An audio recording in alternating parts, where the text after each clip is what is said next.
Dalaygon ka, awiton ko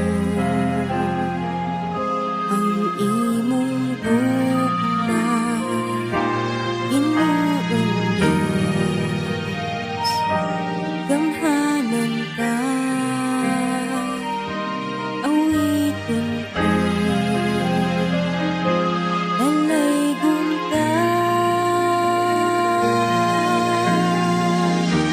Huwag makalabaw sa imong katahon,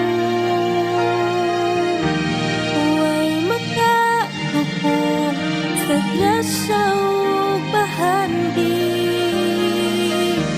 huwag makasupod sa putli mong gugma, Ginoong Diyos,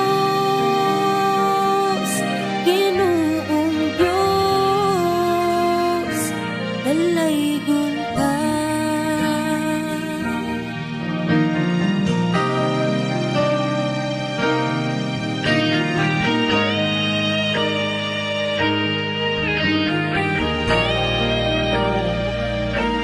Ginoong Diyos, dalaygon ka, awiton ko ang imong gugma, Ginoong Diyos, gamhanan ka, awiton ko,